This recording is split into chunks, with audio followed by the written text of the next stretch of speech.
Olá, pessoas! O vídeo de hoje vai ser um pouco mais teórico e a gente vai falar de vocabulário da encadernação.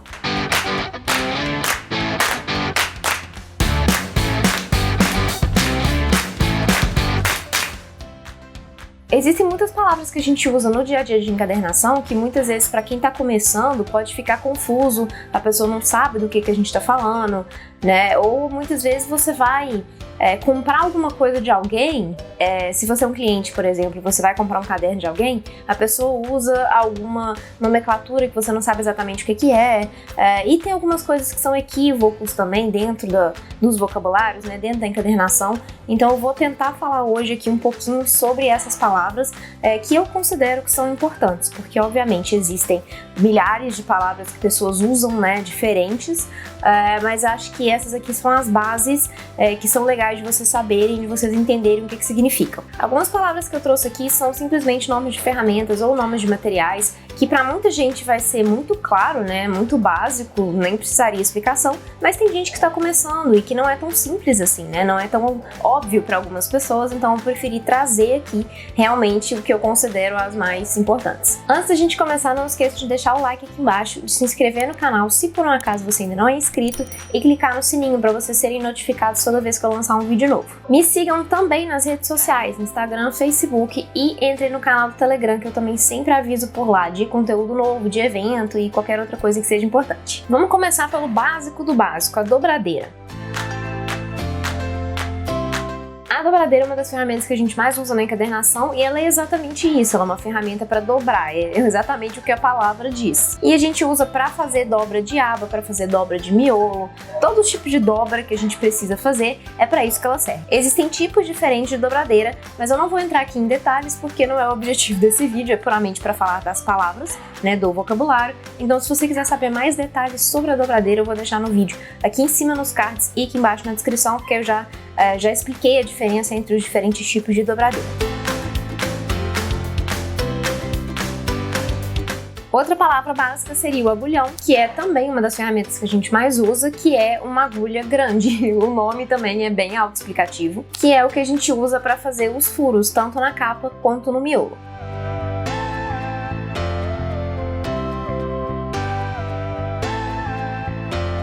O formão já é uma dúvida que surge mais dentro do vocabulário, porque eu uso muito aqui, muita gente pergunta, não sabe o que é, para que serve, se precisa realmente, e o formão é uma ferramenta que eu uso para fazer os furos, para colocar elástico chato, é uma ferramenta que eu gosto de utilizar, que funciona bem para mim, não é essencial, então você não precisa para encadernar, você tem outras formas de colocar elástico. E o formão, originalmente, é uma ferramenta de entalhar madeira. Aqui eu uso o formão de artesanato, que é um formão bem mais barato, vem em kit, faz muito mais sentido do que você comprar um formão profissional que seria para entalhar madeira, né? A gente não precisa desse tipo de ferramenta, mas como eu disse, ela não é essencial, então você não precisa comprar se você não quiser.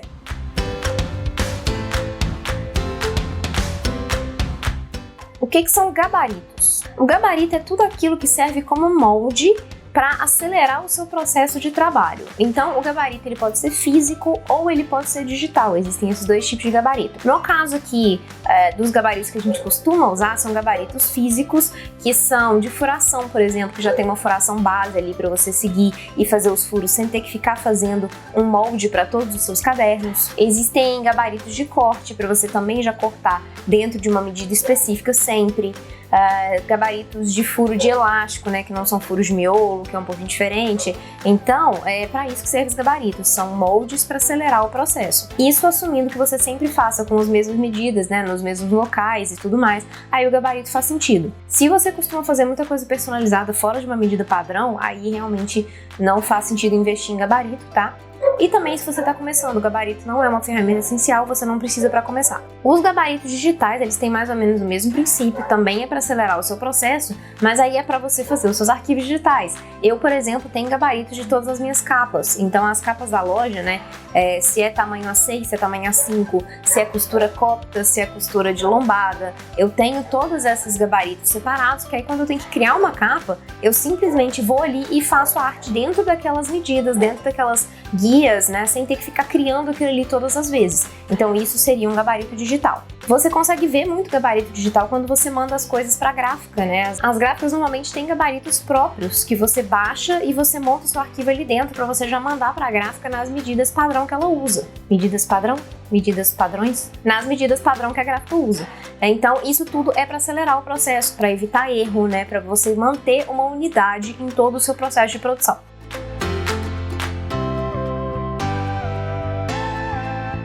O fio de cabelo é um gabarito que a gente costuma utilizar para cortar as bordinhas dos cadernos na hora de colar na capa. Ele é usado para fazer o acabamento das abas ali, certo? Da melhor forma possível. Não é o que eu costumo fazer, como eu já mostrei aqui em diversos vídeos diferentes, mas grande parte dos encadernadores e pessoas que trabalham com cartonagem e papelaria trabalham com fio de cabelo. Aí você pode escolher qual método você prefere e que você acha que faça mais sentido para você. Eu também já mostrei aqui um outro fio de cabelo que é o da Nadia, que ela desenvolveu o fio de cabelo 3 em 1, que ele serve não só para fazer o fio, mas também para fazer furação. Ele tem algumas marcas de furação para você colocar elástico e tudo mais, e ele também tem um dos lados para fazer canto arredondado. Então você também pode comprar esse tipo de ferramenta, que é uma ferramenta mais robusta, tem mais opções, em vez de você ter que comprar simplesmente o fio de cabelo só para cortar beiradinho nos seus cadernos.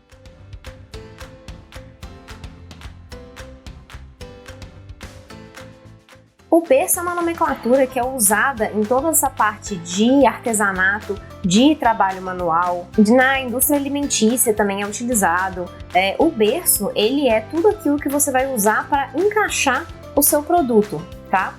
Então, por exemplo, no caso do berço da furação, que é o que a gente usa muito em encadernação, é onde você vai encaixar o seu miolo e vai fazer a furação ali, seguindo as guias, certo? As guias de furo mesmo, né?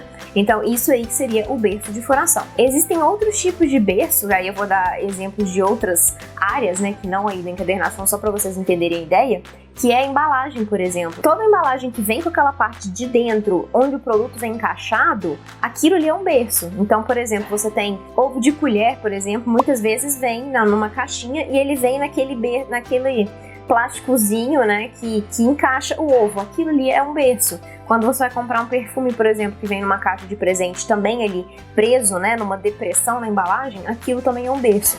Então, o berço são todas essas ferramentas que você vai usar, ferramentas e materiais que você usa para prender o seu produto, para encaixar o seu produto. É isso que é um berço. Mas, especificamente na encadernação, a gente usa muito esse berço de furação.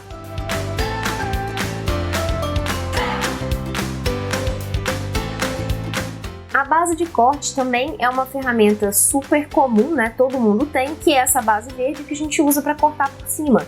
Que ela é feita com um plástico rígido, acho que não chega a ser rígido, é tipo semi-rígido, porque ele é ligeiramente maleável, mas ele não te permite ultrapassar de um lado para o outro, né, e estragar a sua mesa. Ele serve ali para proteger e você consegue cortar ali tranquilamente e ele não danifica. Você vai, obviamente, cortando ali em cima, né, então você, de certa forma, você vai danificando, você pode pensar desse jeito, mas normalmente você corta em vários pontos diferentes e ele não danifica com essa facilidade toda, né, igual você cortar papel ou cortar um papelão. Tá? Ele é feito para isso, para durar muito e você cortar muito em cima dele. Então isso que é a base de corte.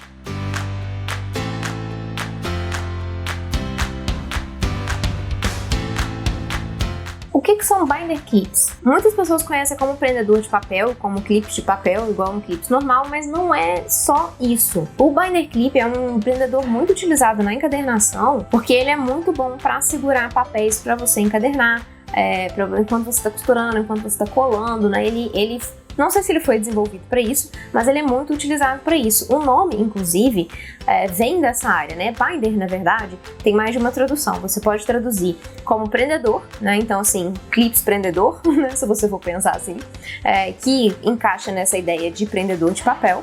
Mas binder também significa encadernador. O termo correto seria bookbinder, para se referir ao encadernador, né, de livros e tudo mais. Mas a palavra binder também significa encadernador, então tem toda essa relação aí, por isso que ele não é chamado simplesmente de clipe de papel, né? Ele é chamado de binder clip porque ele é um clipe de papel usado na encadernação. E é por isso, inclusive, que você costuma achar ele com esse nome para comprar. Não necessariamente você vai achar traduzido, muitas vezes você vai achar traduzido, normal, mas você consegue achar muito com esse nome também, exatamente porque é a função dele, né? Acho que você não conseguiria achar como clips para encadernação, talvez até ache, mas não é um nome comum. Então você acha muito como clipe de papel ou binder clip.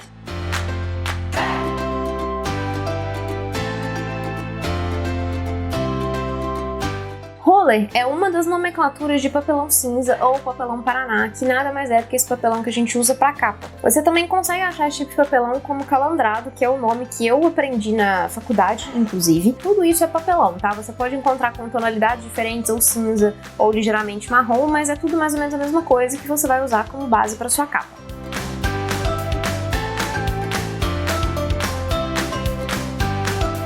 A cola PVA e essa cola branca que a gente costuma usar, escolar normalmente é PVA. Na encadernação a gente costuma usar a PVA extra, que ela é melhor para prender a maior parte dos materiais, né? Corino, tecidos, ela costuma prender um pouco melhor. É importante que você veja na composição da cola, se não te falar na frente, porque costuma falar, ver se na composição ela é feita de acetato de polivinila, que é o que significa PVA, que é a sigla em inglês para polyvinyl acetate. E isso é importante porque é o melhor tipo de cola que a gente tem para trabalhar. Muitas vezes, quando a cola não é feita com acetato de polivinila, ela é uma cola muito rala, uma cola muito fraca, que não vai servir para os seus projetos, vai ficar bem ruim, não vai conseguir colar da forma como você precisa. Provavelmente você vai conseguir colar os papéis sem muitos problemas, mas para trabalhar com tecidos, com corino, couro e etc., você vai ter dificuldade para colar, não é o ideal.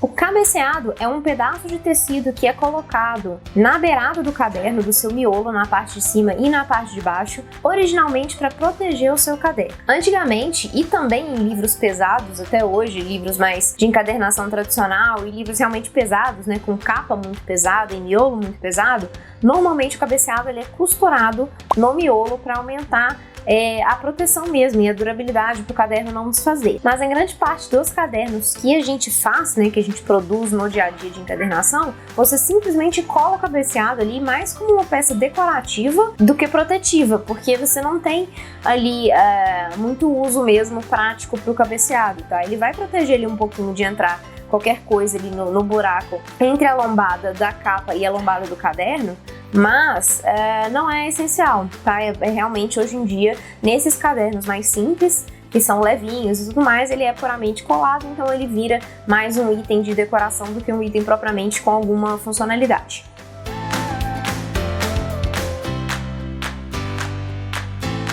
BOP ou BOPP, aí você fala da forma como você preferir, é outra sigla em inglês que significa Biaxially Oriented Polypropylene, que significa polipropileno biorientado. Saber o que é isso não faz diferença pra gente, tá? É só importante a gente saber a diferença desse tipo de plástico para outros tipos de plástico. Isso aí é um plástico utilizado na laminação dos projetos. Existem BOPs diferentes, existe brilho, fosco, holográfico, a mesma coisa do outro tipo de laminação, que é já uma laminação PP, que é puramente de polipropileno, e normalmente você tem um resultado melhor com o BOP do que com o PP. O BOP, ele dá um acabamento melhor mesmo, ele foi desenvolvido de forma a dar um acabamento mais nobre.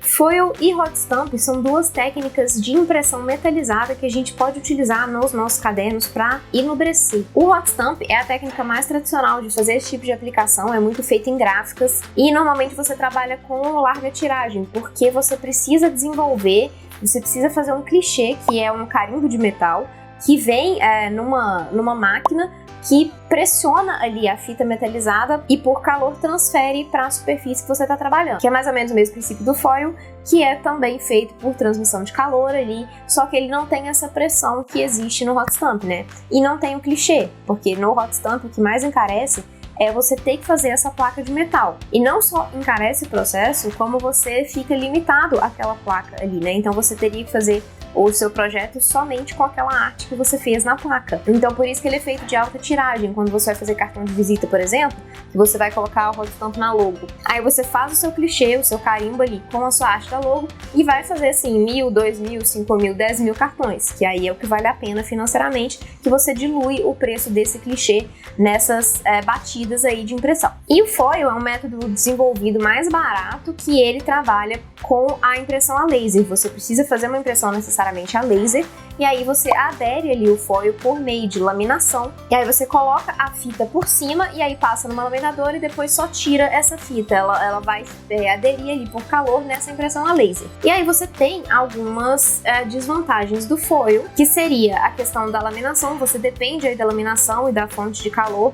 Então, por exemplo, para fazer em outras superfícies que não sejam papel, você tem problema para aplicar, né? Se você quiser, por exemplo, aplicar no couro, como é que você vai aplicar o couro? Porque você não tem como passar o couro ali por dentro da laminadora, né? Você não tem como fazer isso. Então tem algumas limitações aí que não é o caso do hot stamp. Você conseguiria fazer o hot stamp em cima do couro. Existem, obviamente, gambiarras, né? Todo mundo sempre cria gambiarras.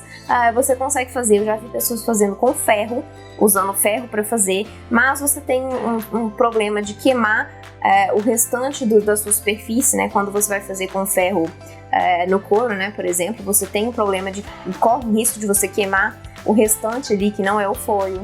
Já vi pessoas fazendo com adesivo dupla face. Você faz algum corte, alguma arte no adesivo dupla face, cola ali, aí você vem com foil e cola por cima da outra parte do adesivo, né, da outra superfície, e aí você tem um problema que é o seguinte: para você fazer com adesivo, você dependeria de uma máquina de corte, que as pessoas que normalmente fazem dessa forma, ela já tem uma silhuete que permite fazer aquele corte ali, já bonitinho na estampinha, e vem lá com o foil, depois o ferro, o adesivo, enfim, o que é que você queira usar. Com o foil, você vai precisar de algum tipo de ferramenta, de algum tipo de máquina de qualquer forma.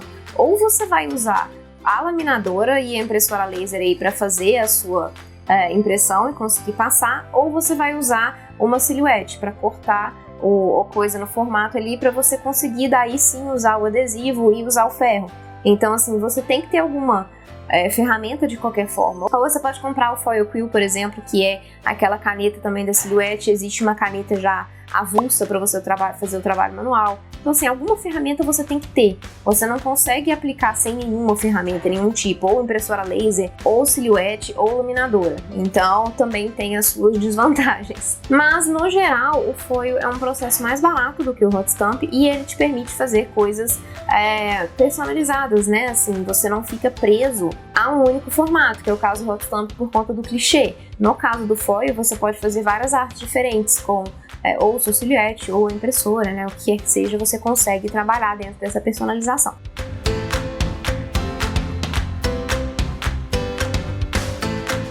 A imposição é a organização das páginas no arquivo de forma que na hora de imprimir elas saiam na ordem correta. Por que que isso acontece? Por que que isso é extremamente essencial? Quando a gente vai imprimir um caderno costurado, a gente sempre dobra uma folha e coloca dentro da outra, certo? Se vocês prestarem atenção, vocês vão ver que as folhas não ficam na impressão na ordem que elas são costuradas. Você tem que tomar esse cuidado. A terceira folha, né? Você tem a folha 1 e a folha 2. A terceira folha, ela vai estar na segunda folha de impressão, ela não vai estar na mesma folha. E a última página daquele bloquinho, ela vai estar do lado da primeira folha.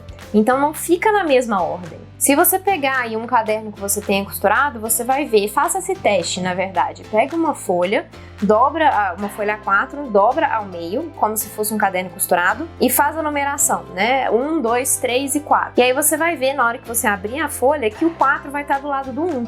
Então é por isso que você precisa mudar a ordem das folhas no arquivo, das páginas, para que na hora que você imprima e monte o caderno, coloque uma folha dentro da outra, elas fiquem na ordem correta de leitura, certo? A ordem de impressão é diferente da ordem de leitura.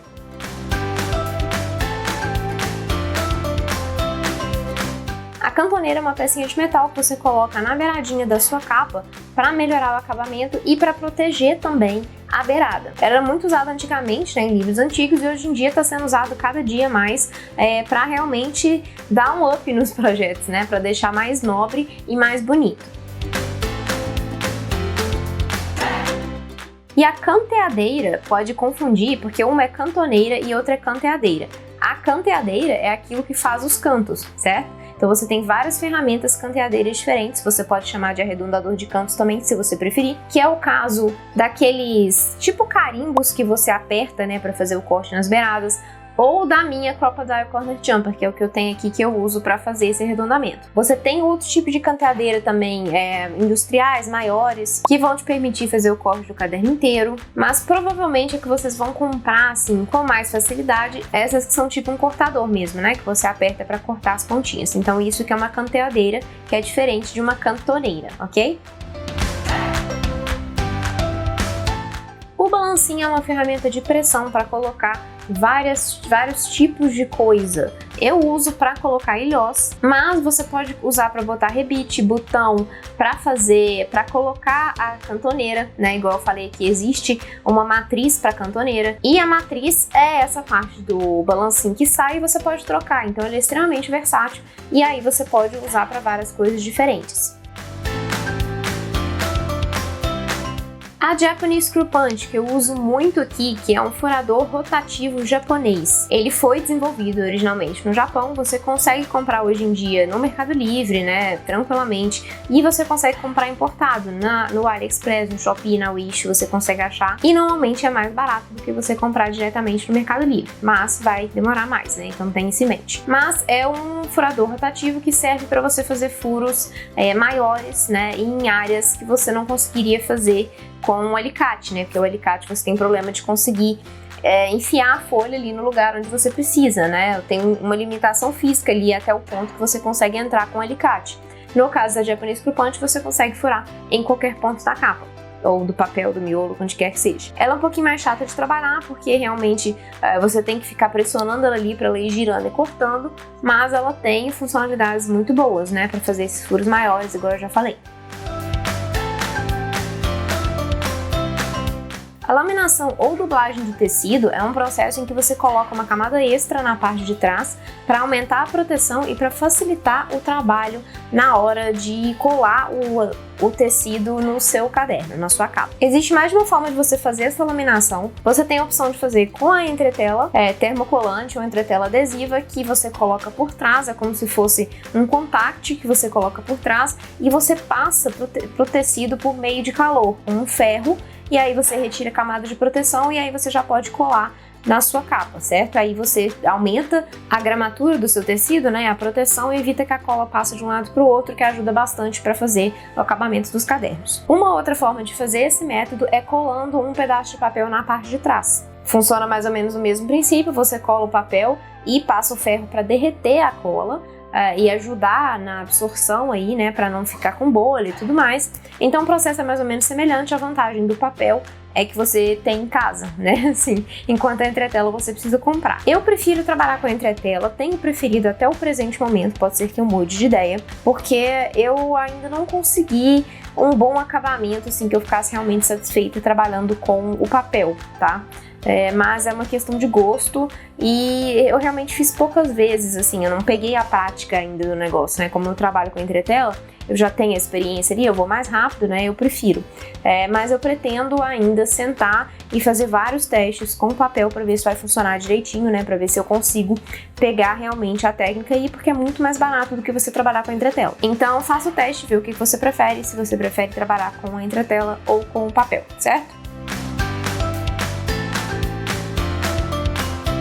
O processo de goma é outra forma de você preparar o seu tecido para encadernação, que é diferente da laminação da dublagem. Consiste em você mergulhar o seu tecido numa mistura de cola e água, deixar secar e depois passar e você já pode usar. Eu não gosto muito desse processo mais porque ele faz muita lambança você mergulhar o seu tecido na cola e normalmente ele perde a textura, né? Ele fica um pouco mais áspero, o que eu não gosto. Ele fica fácil para trabalhar, porque ele fica durinho, tipo um papel mesmo, mas ele tem essa questão de perder a textura, então eu prefiro realmente trabalhar com o processo de laminação. A lombada é o nome que a gente dá para essa parte lateral dos cadernos ou dos livros, o que quer que seja. Você pode chamar de lombada tanto a lombada do caderno em si, da capa dura do caderno já pronto, tanto a lombada do miolo, né, a lateral do miolo. Então serve para as duas coisas, que é realmente para designar essa lateral. O gap, que é uma nomenclatura que eu uso muito aqui, é essa canaleta. Você também pode conhecer como canaleta, que é esse distanciamento entre os papelões na montagem da sua capa, certo? Você tem a sua lombada, você tem um gap ou uma canaleta, e aí você tem a outra capa, certo? Então, você também consegue encontrar com esse nome aí, eu uso muito aqui, então se você já me acompanha no canal, você já escutou 500 vezes eu falando isso aqui, mas outras pessoas pode ser que chamem de canaleta. Capa e contracapa é uma confusão que muita gente faz normalmente, porque as pessoas não aprendem isso, né? Pra quem não trabalha na área não faz sentido aprender, né? Mas a capa é a parte da frente, né? Assim, acho que isso tá bem claro pra todo mundo. O que confunde é a contracapa. As pessoas costumam chamar de contracapa o que vem logo atrás da capa. Mas isso não é a contracapa, isso é a segunda capa. A contracapa é o verso do livro. Então você pode chamar, né, capa à frente, contracapa, o verso. E aí você tem a segunda capa e a terceira capa. A segunda capa é o verso da capa e a terceira capa é o verso da contracapa. Ou você pode simplesmente chamar de primeira, segunda, terceira e quarta também, se você quiser facilitar o seu processo, tá? Mas só para ficar bem clara aí essa diferença então. A guarda é esse papel que vem protegendo a parte interna da capa, ou seja, a segunda capa. E a terceira capa também, né, que vem dos dois lados do caderno. A guarda, ela pode ser um papel avulso se for uma costura de capas separadas, que é o caso de costuras externas, como a costura cópita, frente link, etc. Aí você tem somente uma parte, né, uma guarda. E no caso de costuras com lombada, que aí você vai colar o seu miolo na sua capa dura, aí você já tem uma guarda dobrada ao meio, certo? O vinco é uma marca, é um suco que a gente faz no papel com o uso de um boleador ou de uma máquina específica de vinco e que facilita a dobra do papel. O vinco é muito utilizado no caso de papéis mais grossos, que você tem dificuldade de dobrar naturalmente. O vinco também ajuda quando você vai fazer um cartão, um convite, por exemplo, que você quer que a dobra fique certinha ali no meio, né, que você não tenha nenhum problema de desencontrar uma parte com a outra. Então é muito utilizado, inclusive vocês conseguem ver quando vocês vão mandar alguma coisa para a gráfica, que eles têm a opção de fazer esse acabamento de dobra, que é exatamente isso, eles vão vincar com uma máquina específica para que fique mais fácil de dobrar e fique mais retinho, mais certinho.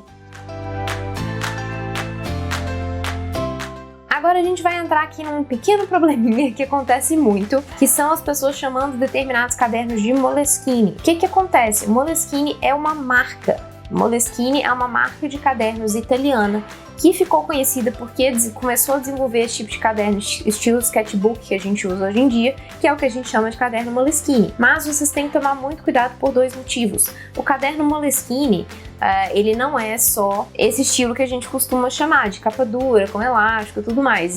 O Moleskine tem outros tipos de caderno, igual esse aqui que eu tenho. Esse aqui é um legítimo Moleskine, vocês conseguem ver a marca registrada aqui. As minhas amigas trouxeram para mim da Itália, quando elas fizeram intercâmbio lá na faculdade. E ele é um estilo de Moleskine brochurinha comum.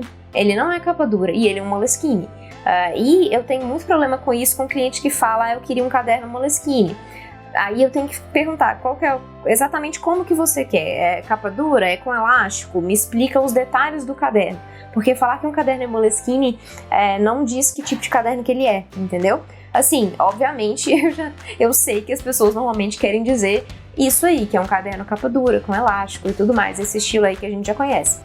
Mas eu já tive clientes que chamaram outro tipo de caderno de Moleskine, que não é esse tipo, e também não é o tipo que a Moleskine faz. Então, pode fazer essa confusão. As pessoas têm muita tendência de chamar de Moleskine todo esse tipo de caderninho sketchbook, mas não é a mesma coisa, ok? Aí, o segundo problema, né, que vocês têm que tomar muito cuidado, é que Moleskine é uma marca registrada. Então não saiam falando que vocês estão vendendo Moleskine, vocês não estão vendendo Moleskine, ok? Vocês estão vendendo um caderno tipo Moleskine, estilo Moleskine, não é um Moleskine. Tá? Não é a mesma coisa.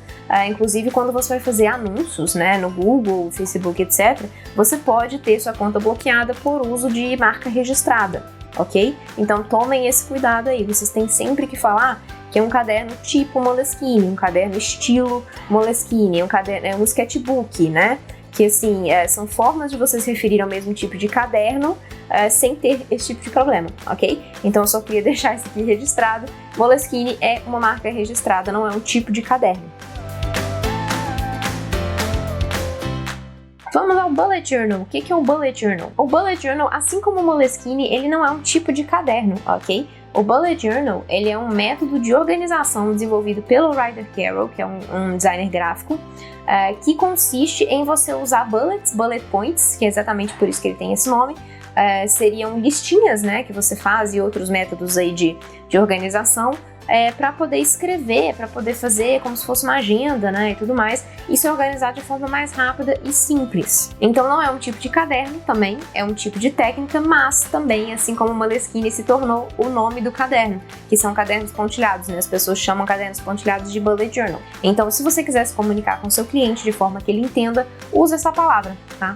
Aí vai do seu gosto, não tem um problema, sabe? Aí você pode, desde que o cliente entenda o que você esteja falando, não tem problema. E nesse caso você não vai ter um problema de marca registrada, tá? Aí é mais tranquilo de você usar esse tipo de nome. Por último, Sketchbook. Sketchbook também é um nome que às vezes eu falo com os meus clientes e eles têm dificuldade de entender, e aí eu tenho que achar outras formas de me comunicar, né? Mas o Sketchbook seria uma tradução aí do inglês, né, de caderno de desenho. Porque sketch é desenho, rabisco, e book seria livro, né? Então livro de desenho, na verdade, que é um caderno de desenho, que seria, na maior parte das vezes, esse caderno de folha lisa, né? Que as pessoas usam realmente para fazer sketches e rabiscos. Eu uso para escrever, né? Assim, não interessa muito o uso que você faz. Ele tem esse nome de caderno de desenho, mas você pode usar para escrever, você pode usar para colar foto, para, enfim, para pintar, você pode fazer o que você quiser. Mas é o nome aí do tipo de caderno, então, que é esse caderno liso, de folhas lisas, para você fazer qualquer tipo de anotação que você queira fazer. Mas é isso então, acabamos os vocabulários aqui que eu queria passar para vocês. Pode ser que eu tenha esquecido alguma coisa, porque é muita coisa, né, dentro desse universo de encadernação, então pode ser que alguma coisa tenha passado batido. Se por um acaso você acha que eu não falei alguma coisa que é importante, deixa aqui embaixo nos comentários, talvez eu faça mais pra frente um vocabulário 2.0, né, vamos pensar aí. Mas é isso por hoje, se ficou alguma dúvida, deixa nos comentários aí embaixo pra mim. Essa semana a gente vai ter só esse vídeo, eu não vou fazer um segundo vídeo, porque semana que vem a gente já tem o nosso workshop de encadernação, então assim, eu vou ficar por conta disso, eu tenho muita coisa pra fazer ainda, então eu não vou dar conta de fazer um segundo vídeo essa semana. E na semana que vem, como já tem o workshop, eu também não vou ter vídeo, porque o workshop já vai ser aula, né? Então a gente volta com os nossos 2 vídeos semanais na outra semana, certo? Então eu espero vocês daqui 15 dias.